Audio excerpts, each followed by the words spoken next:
तो बेटाओ अब हम स्टडी स्टार्ट कर रहे हैं sp3d2 हाइब्रिडाइजेशन की। अगर मैं बात करता हूं sp3d2 हाइब्रिडाइजेशन में, तो इसमें टोटल 1s 3p और 2d एटॉमिक ऑर्बिटल्स मिक्स होकर के 6 नए हाइब्रिडाइज्ड ऑर्बिटल बनाएंगे। ये जो 6 हाइब्रिडाइज्ड ऑर्बिटल हैं, अगर मैं इन ऑर्बिटल्स की ज्योमेट्री चेक करूं कि एटम पर किस तरह ओरिएंटेड होंगे, तो बेटा ये एक एटम पर 4 ऑर्बिटल्स 90 डिग्री पर एक प्लेन में एक स्क्वायर के कॉर्नर की तरफ डायरेक्टेड होंगे। दैट इज एक स्क्वायर के दोनों डायगोनल पर होंगे इस तरह से।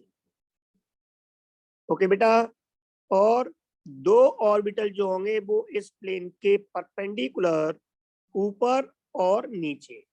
मैं इन दोनों को अलग प्लेन से बना देता हूं। ये एक ऊपर की तरफ होगा, एक इस प्लेन से नीचे की तरफ होगा। अगर आप इन ऑर्बिटल्स को आपस में इनके एंड्स को मिलाते हो, तो इनको एंड्स को मिलाने पर जो आपको एक ज्योमेट्री मिलेगी वो एक पिरामिड मिलेगा ऊपर की तरफ, इसके 4 फेस होंगे। एक पिरामिड बनेगा नीचे की तरफ जिसके 4 फेस होंगे ऐसे। तो टोटल इसके 8 फेस होंगे। इसलिए इस ज्योमेट्री को हम 2 नाम दे सकते हैं। या तो हम इसे स्क्वायर बेस पर बने हुए 2 pyramid, that is square bi pyramidal बोल सकते हैं। और 8 फेस रेगुलर होने की वजह से, सेम होने की वजह से हम इसे ऑक्टाहेड्रल बोल सकते हैं। ओके बेटाओ, अगर इन सभी 6 ऑर्बिटल्स में एक एक इलेक्ट्रॉन हुआ और सभी ने ओवरलैपिंग करके बॉन्ड बनाए 6, तो उस केस में जो एटम बनेगा उस एटम पर 4 बॉन्ड एक प्लेन पर, और ये एक प्लेन में एक स्क्वायर के चारों कॉर्नर्स को रिप्रेजेंट करेंगे। और 2 जो बॉन्ड होंगे वो इस प्लेन के एक ऊपर और एक नीचे की तरफ होगा। इस तरह से जो मॉलिक्यूल बनेगा उस मॉलिक्यूल की शेप भी इस कंडीशन में क्या होगी बेटा, ऑक्टाहेड्रल होगी। ऊपर की तरफ आप देख सकते हो एक पिरामिड बनेगा, एक पिरामिड नीचे की तरफ बनेगा, वही 4 और 4 8 फेस होंगे। तो यहाँ पर इस मॉलिक्यूल की जो शेप होगी, जो हम लिखते हैं shape of the molecule is also square by pyramidal और ऑक्टाहेड्रल। ऐसी ज्योमेट्री जिसमें शेप ऑफ द मॉलिक्यूल और ज्योमेट्री ऑर्बिटल्स की सेम होती है उसको हम रेगुलर ज्योमेट्री बोलते हैं। इस ज्योमेट्री में आप ध्यान से देख सकते हो कि ये 4 एंगल जो एक ही प्लेन में होंगे, स्क्वायर के डायगोनल हैं, एक दूसरे को इंटरसेक्ट कर रहे हैं, तो ये 90 डिग्री पर होंगे।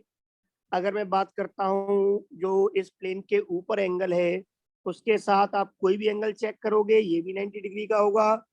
तो 4 ऊपर की तरफ से बनेंगे, 4 नीचे की तरफ से, टोटल 8 90 डिग्री के ये बनेंगे। तो टोटल 90 डिग्री के एंगल हुए 12 एंगल्स बनेंगे जो 90 डिग्री के होंगे। और अगर हम यहाँ पर ये बॉन्ड देखें आमने सामने के, ये वाला बॉन्ड बी और ये वाला, तो ये सामने 180 पर है। ऐसे ही प्लेन में दूसरे जो बॉन्ड बचे हुए हैं this one and this one, ये भी 180 पर होंगे। और ये जो बॉन्ड आप देखो एक प्लेन के ऊपर और एक प्लेन के नीचे ठीक आमने सामने, ये भी 180 के होंगे। तो टोटल यहाँ पर जो 3 बॉन्ड्स होंगे वो 180 डिग्री के होंगे। इस मॉलिक्यूल जो इसमें ये हाइब्रिडाइजेशन होता है, ये शेप होती है, इसका बेस्ट एग्जांपल है SF6, सल्फर सेंटर में और 6 फ्लोरीन होंगे। बेटा ये जो ऑक्टाहेड्रल होता है ज्योमेट्री, एक रेगुलर ऑक्टाहेड्रल होती है, दैट इज इसके सारे फेस बराबर होते हैं। हर ऑर्बिटल के लिए जो स्पेस अवेलेबल होता है वो सेम होता है, इक्वल होता है। इसीलिए यहाँ पर आपके स्पेस के अकॉर्डिंग, जैसा हमने sp3d2 उसमें sp3d में पढ़ा कि बेंड टूल अप्लाई होता है, एस करेक्टर डिसाइड करता है कि वो इक्वेटोरियल पे होगा या एक्सियल पे होगा। यहाँ पर हम किसी को भी इक्वेटोरियल या एक्सियल जैसा कुछ नहीं बोल सकते। सारे बॉन्ड सेम है, सारे कॉर्नर सेम है। आप कोई भी 2 कॉर्नर आप सेलेक्ट कर लीजिए, उसके रेस्पेक्ट में बचे हुए बाकी 4 एटम होंगे वो एक प्लेन बनाएंगे। आप कहोगे कैसे? मैं आपको इस एग्जांपल को ज्योमेट्री के एंगल से देख के बताता हूँ, आपको समझना बेटा, है ना। ये आपके सामने मैंने एक सेंट्रल एटम लिया। इस सेंट्रल एटम पर ये हम एक स्क्वायर बना रहे हैं और इस स्क्वायर की तरफ 4 बॉन्ड बना रहे हैं। ये आप ध्यान से देखना, आपको भी समझ में आ जाएगी ऑक्टाहेड्रल ज्योमेट्री है क्या। ये एक बॉन्ड प्लेन के ऊपर, एक बॉन्ड प्लेन के नीचे। अभी आपने प्लेन जो लिया है बेटा, मैं इनको नंबर दे रहा हूँ 1 2 3 4 एटम्स। ये मैं दे रहा हूँ यहाँ पे 5 और 6 एटम। अभी आपको क्या दिख रहा है कि 1 2 3 4 एक प्लेन में है और 5 और 6 उस प्लेन के ऊपर और नीचे है। लेकिन अगर आप इसे मेरी नजर से देखो तो आप इसे ऐसे भी देख सकते हो कि ये 4 बॉन्ड्स आपको दिखेंगे यहाँ पर। ये 4 बॉन्ड्स एक प्लेन में है। इनसे प्लेन बनेगा वो ऐसे बन जाएगा। अब 1 नंबर, 5 नंबर, ये ए सेंट्रल एटम है। उसके बाद में आपका नंबर 3 और नंबर 6। अब ये बन गया प्लेन, और इस प्लेन के परपेंडिकुलर ऊपर और नीचे क्या होंगे बॉन्ड्स बेटा? बॉन्ड नंबर 2 और 4 इसके ऊपर नीचे होंगे। आप इसको ऐसे भी बना सकते हो, ऐसे भी देख सकते हो। या आपको जब घुमा के देखोगे इस ऑक्टाहेड्रल को तो अब आपको ये ऐसे दिखेगा, है ना बेटा। और अगर आप इसको देखते हो, अब क्या मैं चेंज कर रहा हूं, अगर आप इसे देखते हो बेटा इस बॉन्ड्स के अकॉर्डिंग ऐसे इसे रखो एक प्लेन में। ओके बेटा, ये वाला पार्ट ये आप एक प्लेन में रखो तो अब आपको क्या दिखेगा? अब आपको दिखेगा कि एक प्लेन है आपके पास स्क्वायर, जिसमें बॉन्ड नंबर 5 2 4 और 6 का एक प्लेन बन रहा है। और इस सेंट्रल एटम में इस प्लेन के ऊपर और नीचे जो बॉन्ड हैं वो है बेटा 1 और 3। इन तीनों स्ट्रक्चर में कोई अंतर नहीं है, एक ही बात है। बात समझ में आ गई बेटा?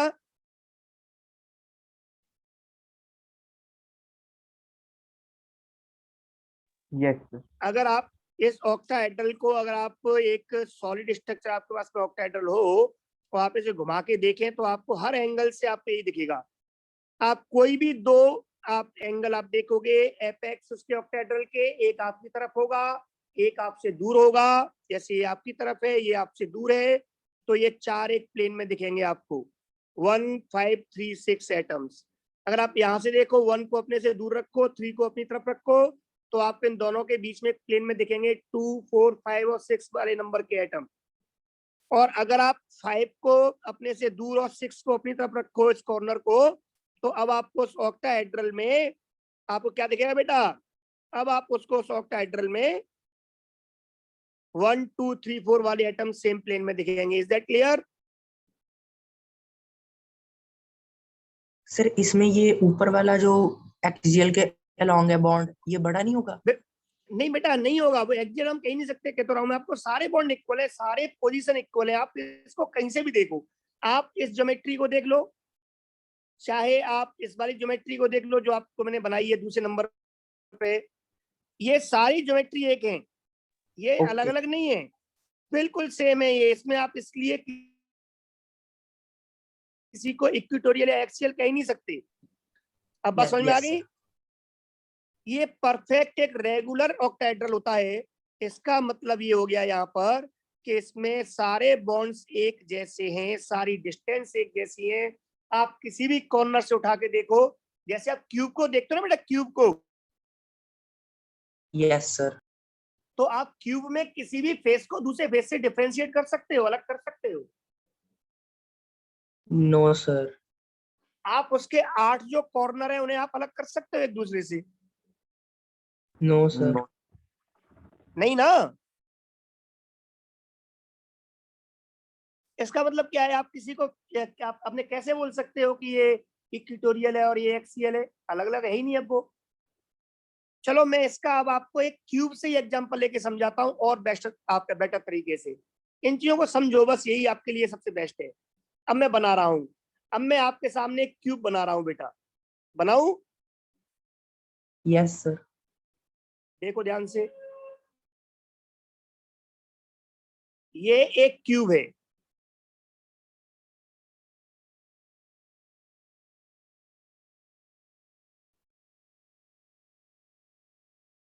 अब आप इसको ऐसे मानना, ध्यान देना, आप क्यूब को ऐसे मान लीजिए जैसे आप जिस कमरे में बैठे हुए वो एक क्यूब है।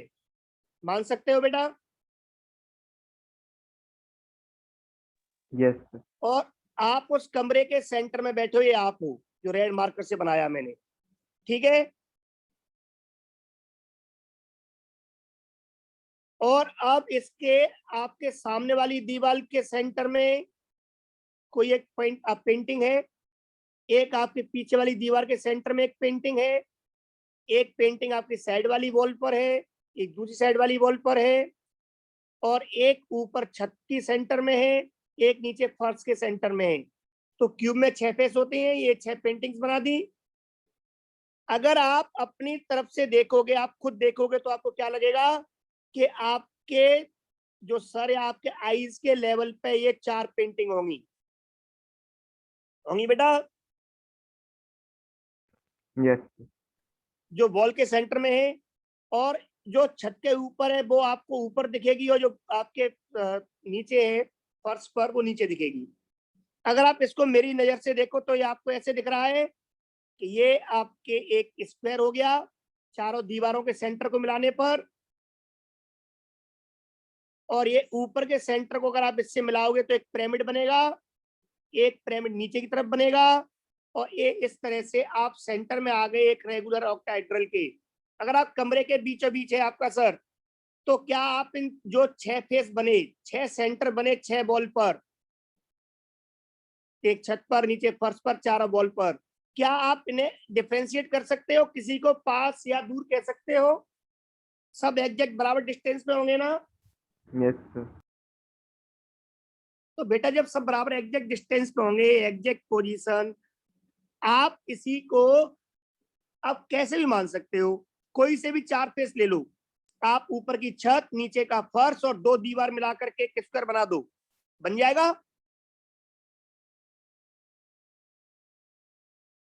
बेटा यस सर। छत का सेंटर, फर्श का सेंटर और कोई भी 2 दीवार के सेंटर को मिला करके आप एक स्क्वायर बना दोगे, और बाकी 2 दीवार बचेंगी वो स्क्वायर के ऊपर और नीचे होंगी ना, दोनों तरफ एक एक। Yes sir. फिर कोई सा भी ले लो आप, तो क्या होगा? वो हर केस में क्या होगा, ये सारे कॉर्नर सेम है, एक रेगुलर ऑक्टाहेड्रल है। इसमें आप किसी को इक्वेटोरियल या आप इसे एक्सियल नहीं कह सकते। All are equal in all aspects, इसलिए हम इसको बोलते हैं रेगुलर ऑक्टाहेड्रल। तो आप इसे कभी भी इक्वेटोरियल से देखोगे ही नहीं, सब बराबर है बिल्कुल। आप कहीं भी कोई भी चीज हटाओ, रिप्लेस करो, कोई फर्क नहीं पड़ेगा। ओके बेटा, वो क्लियर हो गया? Yes sir. इसीलिए यहाँ पर बेंट रूल अप्लाई नहीं होगा। It is a regular octahedral, so bent rule is not applied. आप ये चीज लिखोगे, स्पेशली दिमाग में रखोगे। ये चीजें बस आपको इमेजिन करनी है, समझनी है कैसे कैसे होंगी। अब यहाँ पर एक चीज ध्यान देना, मैं आगे भी लिखूंगा, इसमें आप एक चीज ध्यान दो। मैं अब इनमें से किसी भी एक बॉन्ड को हटा के वहां पे लॉन पेयर कर रहा हूं, क्योंकि मैं ये मान रहा हूं कि अभी हमारे सामने 6 ऑर्बिटल्स जो थे, 6 के 6 ऑर्बिटल्स ने 6 सिग्मा बॉन्ड बनाए, और इन पर कोई लॉन पेयर नहीं था। उस टाइम पर शेप ऑफ द मॉलिक्यूल जो है वो ऑक्टाहेड्रल होगी, दैट इज ऑर्बिटल ज्योमेट्री जैसी ही होगी, और एक रेगुलर टेट्राहेड्रल बनेगा। Is that clear?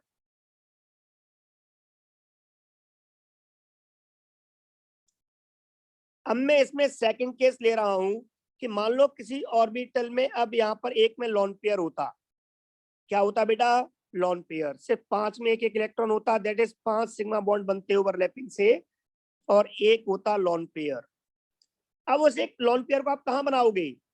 तो आप इसको दो तरह से याद रख सकते हो। अगर आप ज्योमेट्री इमेजिन कर सकते हो तो नो प्रॉब्लम, सेम है सारे पोजीशन, सारे बॉन्ड्स, आप कहीं भी पुट कर सकते हो।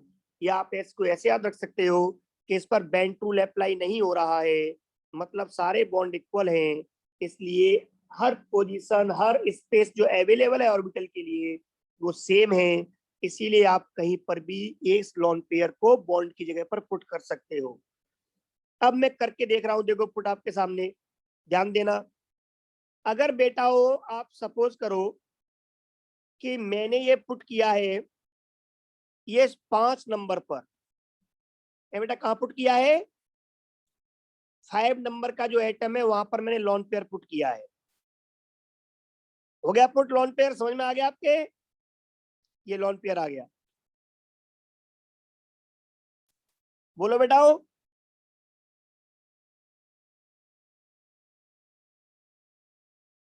अरे हाँ ना, कुछ तो बोलो, रेस्पॉन्स दो यस यार। सर। Very good. अगर मैं इसी 5 नंबर को मैं हटाऊं इस दूसरे स्ट्रक्चर से, कहाँ है 5? ये वाला 5 है, मैंने इसको हटा दिया, यहाँ से इसका बॉन्ड हटा दिया और यहाँ पे लगा दिया मैंने लॉन पेयर। ध्यान देना आप लोग। अब तीसरे स्ट्रक्चर में भी 5 नंबर को हटा रहा हूं मैं, ये 5 है, इसको हटा दिया, इसका ये हटा दिया मैंने, ओके, बॉन्ड, और मैंने ये हटा करके मैंने यहाँ पर भी जोड़ दिया ये लॉन पेयर इस तरफ। तो आपको जानकर बड़ा अच्छा लगेगा कि तीनों स्ट्रक्चर 100% सेम है, कोई अंतर नहीं है, ये अलग अलग नहीं है। बात समझ में आ गई? मतलब आप अपने कमरे के जो सेंटर पे माने थे वॉल पर, आप किसी भी कॉर्नर पर एटम मत मानो। जैसे मान लो आपने छत पर एटम नहीं माना, कि आप गायब कर दो इसको, अभी एटम नहीं होगा, तो आपको क्या दिखेगा बेटा? तो आपको दिखेगा कि एक स्क्वायर, और उस स्क्वायर के कॉर्नर दिखेंगे 4, और उसके नीचे एक और दिखेगा जिससे एक पिरामिड दिखेगा स्क्वायर बेस पर। Is that clear?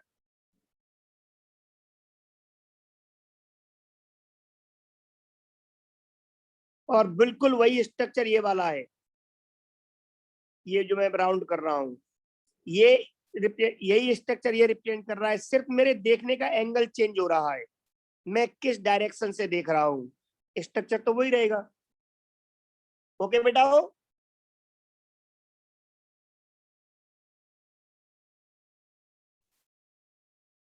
बात समझ में आ गई?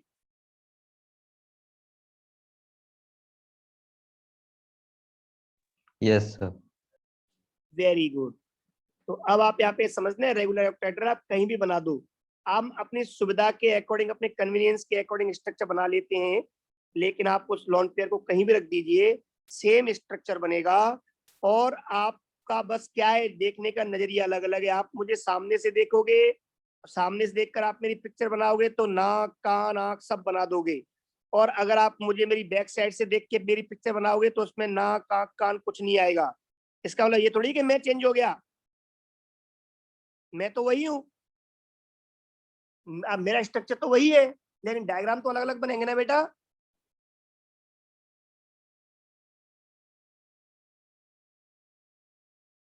ओके। यस हाँ, तो अब दूसरे केस में हम क्या लेके चल रहे हैं वो समझ लो एक बार। फिर हमने क्या क्या स्टडी की थी प्रीवियस वीडियोस में? पहले हम हाइब्रिडाइजेशन देखते थे, उस पर कितने सिग्मा बॉन्ड, कितने लॉन पेयर है, उसके बाद उसकी ज्योमेट्री क्या है, उसके बाद फिर हम देखते थे उस ज्योमेट्री में अगर सारे ही ऑर्बिटल्स बॉन्ड बनाए तो शेप ऑफ द मॉलिक्यूल क्या होगी। फिर हमने कहा बॉन्ड एंगल क्या और कितने कितने डिग्री के होंगे, कितने होंगे। उसके बाद फिर हमने एग्जांपल्स देखा। बिल्कुल इसी पैटर्न में अगर मैं इसी sp3 आपका D2 का अगला केस पढ़ूं, तो इसमें सिग्मा बॉन्ड अब मैं ले रहा हूं 5, मैं लाइन खींच देता हूं, लॉन पेयर लेके चल रहा हूं मैं एक। ऐसा होने पर ज्योमेट्री सेम रहेगी, square bi pyramidal, that is octahedral, बता चुका हूं, ये हाइब्रिडाइजेशन पे डिपेंड करती है। लेकिन शेप ऑफ द मॉलिक्यूल जो होगी वो अब कैसी हो जाएगी कि ए पर 4 एटम, आप अपनी कन्वीनियंस के अकॉर्डिंग मान लो कि ये 4 एटम्स हैं, एक एटम ये 5वां है, और यहाँ पे आ गया है लॉन पेयर। जब आप इन्हें जोड़कर देखोगे तो आपको दिखेगा कि एक स्क्वायर बेस पर एक पिरामिड बना हुआ है। आप इस लॉन पेयर को नीचे की तरफ भी मान सकते थे। आप ये मतलब सर यहाँ क्यों माना, आप कहीं प्लेन में मान सकते थे। कोई भी 5 पॉइंट बना दो, एक लॉन पेयर ले लो। अगर आप कहीं और बनाओगे इसका मतलब आप डिफरेंट एंगल से देख रहे हो, बस मॉलिक्यूल चेंज नहीं हुआ है, आपका एंगल चेंज हुआ है देखने का। Is that clear?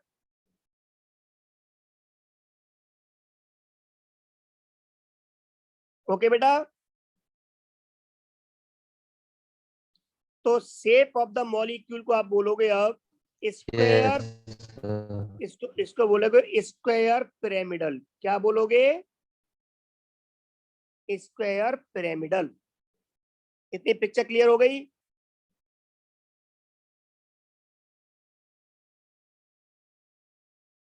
अब इस स्क्वायर पिरामिडल में हम बात करते हैं बॉन्ड एंगल्स की। जैसा कि आपको पता है हमारा पैटर्न के पहले हमने ज्योमेट्री देखा, ज्योमेट्री सेम है, हाइब्रिडाइजेशन पे डिपेंड करती है, लेकिन due to lone pair geometry irregular हो गई। इरेगुलर का मतलब है कि यहाँ पर जो एटम्स हैं वो आपके उसके में लॉन पेयर आ गए और वो हो गया शेप डिफरेंट, ज्योमेट्री से डिफरेंट। ज्योमेट्री थी स्क्वायर बाई पिरामिडल, ये है स्क्वायर पिरामिडल। अब हम बात करते हैं बॉन्ड एंगल्स की। तो जैसा मैंने आपको बताया था, लॉन पेयर आने की वजह से बेटा, अगर वो लॉन पेयर बैलेंस नहीं है, उस लॉन पेयर को कोई और दूसरा लॉन पेयर बैलेंस नहीं कर रहा है, तो वहां पर उसके लॉन पेयर और बॉन्ड पेयर के रिपल्सन्स डिफरेंट होंगे, जिसकी वजह से बॉन्ड एंगल जो है वो ना 90 डिग्री का होगा, ना इसमें कोई बॉन्ड एंगल 180 डिग्री का होगा। पर कितना होगा, इससे ज्यादा होंगे या कम होंगे, ये हम डिस्कस करेंगे एग्जाम्पल लेकर के। और अब मैं आपके सामने एग्जाम्पल ले रहा हूं आईआईटी एडवांस में आया हुआ क्वेश्चन एज इट इज। लू बेटा? Yes sir. चलो, तो इस पार्ट को मुझे इरेज करना पड़ेगा, इरेज कर दूं मैं? Yes sir. चलो आगे बढ़ते हैं। अब एक क्वेश्चन देखो, आईआईटी एडवांस में आया हुआ क्वेश्चन है।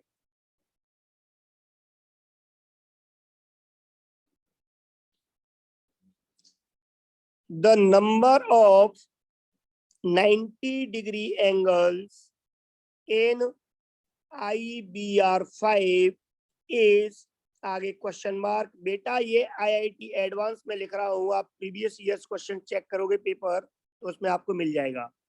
आईआईटी जेई, जिसे आजकल हम एडवांस बोलते हैं, पहले सिर्फ आईआईटी के लिए एग्जाम होता था, उसमें आया हुआ है।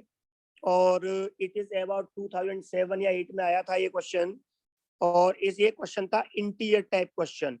इंटीरियर टाइप क्वेश्चन का मतलब है कि इसमें ऑप्शंस नहीं थे, इसका आंसर 0 to 9 जो भी आपका आंसर है वो उसको में आपको फिल करके आना होता था। ठीक है बेटा? हो तो ये प्रीवियस ईयर क्वेश्चन है, ये पूछा था IBR5 में 90 डिग्री के कितने एंगल्स होंगे। तो इस IBR5 से आप ये बना सकते हो, ध्यान देना कि इस IBR5 में आयोडीन के आउटर मोस्ट में 7 इलेक्ट्रॉन होते हैं। इन 7 में से 5 ने बॉन्ड बनाया, तो इसमें 5 सिग्मा बॉन्ड हो गए, 2 इलेक्ट्रॉन बच गए, मतलब एक लॉन पेयर बच गया। टोटल हाइब्रिडाइज्ड ऑर्बिटल 6 हो गए। इससे क्लियर हो गया कि इसमें sp3d2 हाइब्रिडाइजेशन होगा। और sp3d2 में जब 5 सिग्मा एक लॉन पेयर हो तो हम डायग्राम इस तरह से बना देते हैं। आपको याद होगा, अभी हमने बनाया है, ये आयोडीन, ये 4 ब्रोमीन, और 5वें ब्रोमीन को आप प्लेन के ऊपर बना दो चाहे प्लेन के नीचे बना दो, चॉइस इज योर्स, और एक हो जाएगा लॉन पेयर। कोई दिक्कत बेटा?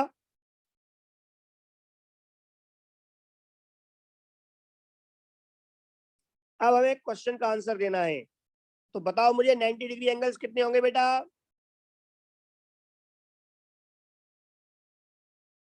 जीरो। 90 डिग्री एंगल 0 होंगे। वेरी गुड, शाबाश ऋषि, इसका आंसर है 0। तो इंटर टाइप क्वेश्चन में 0 to 9 जो आंसर भरने होते थे उसका आंसर था 0।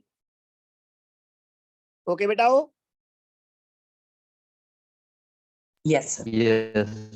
क्योंकि इस लॉन पेयर के रिपल्सन, ऊपर से जो रिपल्सन है उस रिपल्सन को ये बॉन्ड पेयर बैलेंस नहीं कर सकता, इसलिए जो बॉन्ड्स होंगे ये थोड़े से झुक जाएंगे।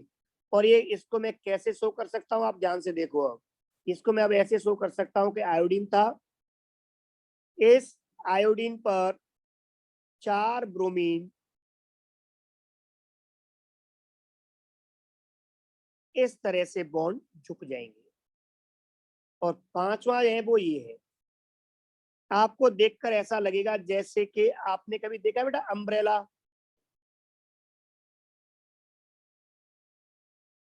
बोलो। Yes sir.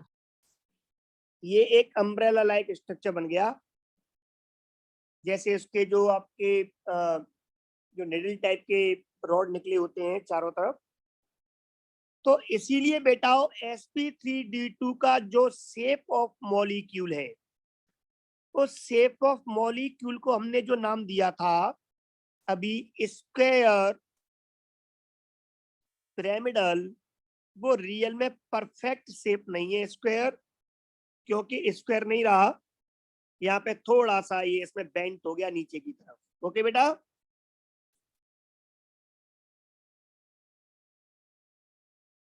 Yes sir. बात समझ में, हाँ बात समझ में आ गई।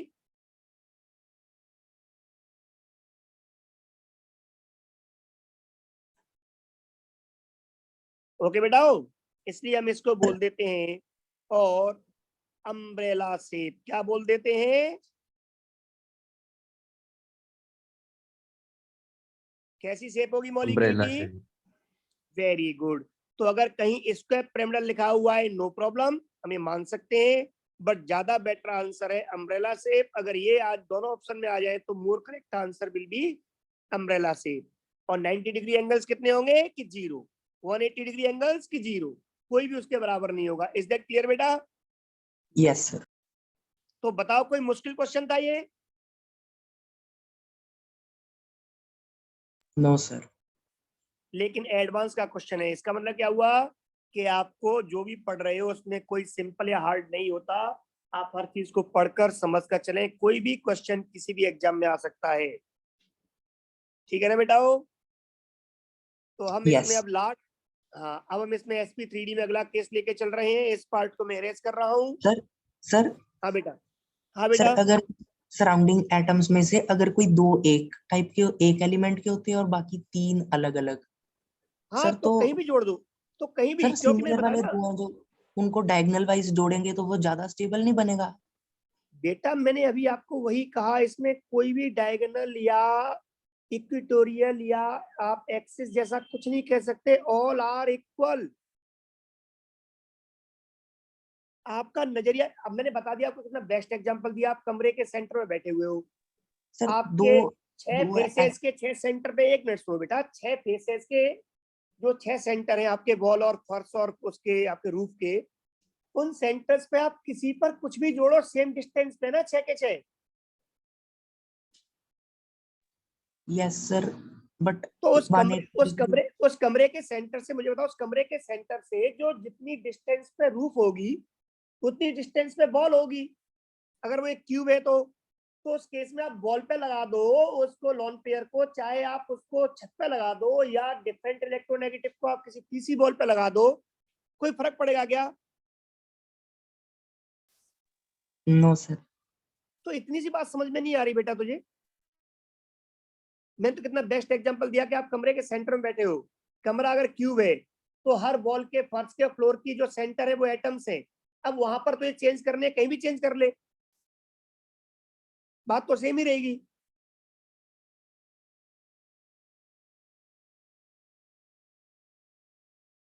इसमें एक्सिस और इक्विटोरियल जैसा कुछ है ही नहीं, रेगुलर ऑक्टाहेड्रल है। Yes clear sir. हो गया? फिर अब मैं आपसे ये कहूं कि बेटा अगर मेरे पास एक स्क्वायर है, मैंने बोल दिया कि मेरे पास एक स्क्वायर है, अब इस स्क्वायर में आपका एक एटम है वो डिफरेंट है, बाकी 3 एटम एक जैसे हैं। अब इस एटम को तू बी को यहां से हटा करके और तू बी को यहां लगा दे, ए को यहां लगा दे, कोई फर्क पड़ेगा क्या? सर दो एटम्स अगर सेम टाइप के हो। अरे यार तुम्हें बात नहीं समझ रहा है यहाँ पर, मैं जो कहना चाह रहा हूँ अभी कि ये यस हो सर। गए। Yes sir. अब हाँ, अब अभी कितना क्लियर हो गया। अब हम बात करते हैं सेम टाइप के। अब सेम टाइप के होंगे तो फर्क पड़ेगा। अब डिपेंड ये करेगा कि अगर मैं उनको आमने सामने रखूंगा, सामने वाली दीवार पर, एक पीछे वाली दीवार पर, तो मैक्सिमम डिस्टेंस पे एक लाइन पे आ जाएंगे 180 पर। Yes sir. और अगर मैं एक फेस पर रखूंगा, एक रूफ या उस पर को फ्लोर पे, तो पास पास होंगे, तो ज्योमेट्री चेंज हो जाएगी। तो इसीलिए हम उसमें भी ये करते हैं कि अगर सेम टाइप के एटम्स है तो उन्हें आमने सामने एक सेम एक्सिस पर लाने की कोशिश करेंगे, तब बात डिफरेंट हो जाएगी। तो आप उसको Yes. सोच के देखो, बस उसके अकॉर्डिंग कर दो। आप अगर दो आइटम आपके एक जैसे हैं तो उन्हें आप आमने सामने रख दो, जिससे नेट फोर्स क्या हो जाए, 0। Okay sir. अब बात समझ में आ गई। Yes sir. Very good. अब इसमें हम लास्ट केस लेते हैं sp3d2 का। sp3d2 खत्म होने के बाद में आपको सेम लिंक पे वापस आना है। ना आपकी क्लास है आगे, ना मेरी है, तो क्लास कंटिन्यू करेंगे, अगला हाइब्रिडाइजेशन खत्म करेंगे फिर। अभी sp3d2 का नेक्स्ट एग्जांपल देखो। इसको इरेज कर दूं।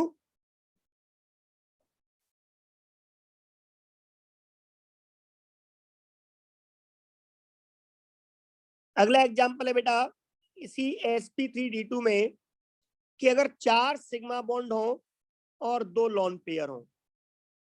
इसको आगे एक्सप्लेन करने से पहले हम ये समझ सकते हैं कि बेटाओ 3 सिग्मा बॉन्ड और 3 lone pair, that is total 6 रखे हम, तो भी ये कंडीशन अब पॉसिबल नहीं है। या 4 सिग्मा 2 लॉन, सॉरी 2 सिग्मा और 4 लॉन पेयर, ये कंडीशंस पॉसिबल नहीं है। क्यों नहीं है?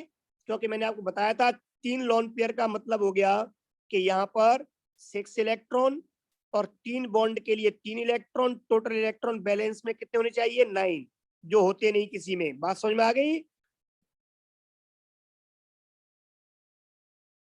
इसका मतलब sp3d2 हाइब्रिडाइजेशन में 3 पोजीशन बनती हैं। 6 के 6 सिग्मा बॉन्ड हो, 0 lone pair, 5 sigma 1 lone pair, या 4 sigma 2 lone pair. That's all. Is that clear बेटा?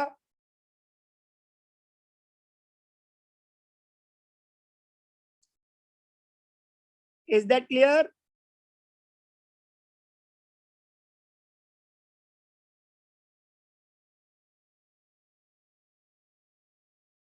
जो इसकी ज्योमेट्री होगी ऑर्बिटल्स की, वो ज्योमेट्री वही रहेगी, ऑक्टाहेड्रल या स्क्वायर बाइपिरामिडल। लेकिन मॉलिक्यूल की अगर हम बात करें बेटा, तो जैसा अभी तुमने कहा कि अगर 2 एक जैसे हों उन 6 में, अगर 2 एक जैसे हैं तो उन दोनों को हम आमने सामने रखेंगे 180 पर, जिससे कि उनके बीच का जो भी नेट रिजल्ट है वो 0 रहे। जैसे 2 सेम वेक्टर को 180 पर रखेंगे तो नेट 0 होगा।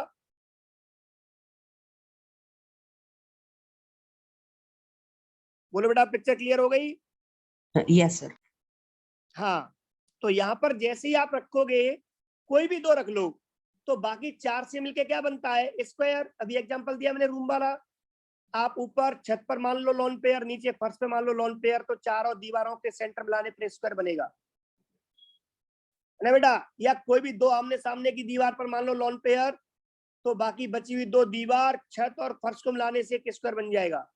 इसका मतलब ये है कि हम स्क्वायर की नजर से इसको देखेंगे, कहीं से भी आप बना लो, बस रखेंगे आमने सामने। तो इसमें आप ये चीज चाहो तो लिख भी सकते हो, आपकी बात फिर याद रहेगी सबको। To minimize repulsion, both lone pairs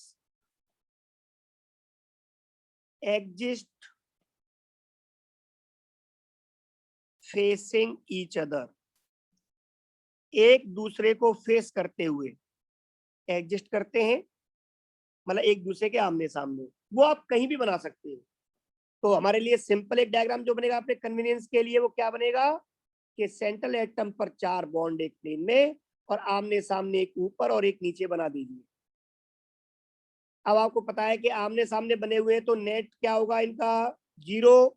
जितना रिपल्सन ये आप पे लगाएंगे ये लॉन पेयर्स, उतना ही रिपल्सन ये भी लगाएगा। नेट रिपल्सन सारे बॉन्ड पे 0 होगा। इसका मतलब ये हुआ कि सारे बॉन्ड जो है वो प्लेन में एग्जिस्ट करेंगे, एक ही प्लेन में रहेंगे। ये मॉलिक्यूल प्लेनर बन जाएगा, सारे एटम्स एक ही प्लेन में रहेंगे। और एक ही प्लेन में यहाँ पर मैक्सिमम एटम्स जो आएंगे इन अ प्लेन वो 5 हो जाएंगे, एक सेंटर का 4 कॉर्नर के, और यहाँ पर टोटल जो बॉन्ड बनेंगे वो 4 बनेंगे 90 डिग्री के और 2 बॉन्ड बनेंगे 180 डिग्री के। इसका बेस्ट एग्जांपल अगर हम कहें तो वो बेस्ट एग्जांपल है XeF4। जीनोन सेंटर में 4 फ्लोरीन 4 स्क्वायर के कॉर्नर, वो स्क्वायर के चारों कॉर्नर पर, और एक लॉन पेयर उसके ऊपर और एक लॉन पेयर नीचे। इज दैट क्लियर बेटा? यस। तो अब एक पिक्चर क्लियर हो गई कि अगर 3 जो है उसमें तो आपके वो लॉन पेयर हो नहीं सकते, क्योंकि 3 लॉन पेयर या 4 लॉन पेयर इस हाइब्रिडाइजेशन में होने के लिए किसी भी एटम के बैलेंस ऑर्बिट में 9 या 9 से ज्यादा इलेक्ट्रॉन होने चाहिए थे, जो होते नहीं है। इसका मतलब किसी भी कोवलेंट मॉलिक्यूल में sp3d2 हाइब्रिडाइजेशन जो होगा वो 3 टाइप का हो सकता है। 6 sigma bond 0 lone pair, 5 sigma 1 lone pair, या 4 सिग्मा और 1 lone pair. Is that clear? Yes sir. हाँ, तो यहाँ आपने क्या सीखा कि ऑक्टाहेड्रल एक रेगुलर शेप होती है, सारे ऑर्बिटल्स के लिए स्पेस अवेलेबल बराबर होता है, इसलिए इस पर बेंड रूल अप्लाई नहीं होता। अगर कभी भी आपको एटम्स किसी दूसरे एटम की जगह पर रिप्लेस करने हो या बॉन्ड पेयर की जगह पर लॉन पेयर लाना हो तो आप कहीं भी लेकर आ सकते हो एक को। अगर आपको 2 लेके आने हैं सेम, तो उनके रिपल्सन को कम रखने के लिए, उनके वेक्टर का नेट सम 0 रखने के लिए हम उन्हें हमेशा सेम एक्सिस पर लेके आएंगे। अब आप इनको 3 एक्सिस कह सकते हो। एक्स एक्सिस पे आ गया ये एक एटम, ठीक है बेटा, इसको आप एक्स एक्सिस मान ले। वाई एक्सिस पे 2 एटम्स आ जाएंगे, या वाई एक्सिस मान ले, और थर्ड एक्सिस होगा वो इसके परपेंडिकुलर होगा, जिसको आप जेड एक्सिस मान सकते हो। इसका मतलब ये हो गया कि रेगुलर ऑक्टाहेड्रल में जो 6 एटम्स या बॉन्ड पेयर्स या लॉन पेयर्स होते हैं वो एक्स बाई जेड एक्सिस पर होते हैं। Is that clear?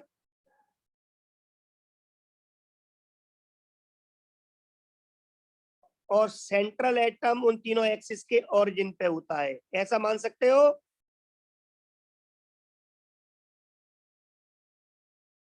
बोलो बेटाओ। Yes sir. Very good. तो अब आपके समझ में आ गई सारी कहानी। आप इसको ध्यान से समझें और अच्छे से ध्यान दें।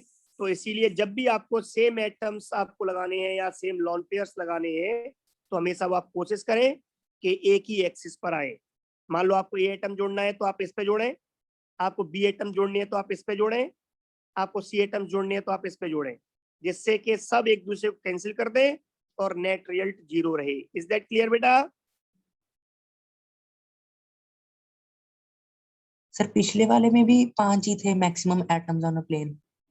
नहीं, वहां 5 थे, यहाँ भी 5 ही रहेंगे। ओके ठीक है ना? हाँ, पहले वाले 5 रहेंगे, दूसरे वाले भी 5 रहेंगे, इसमें भी 5 ही रहेंगे।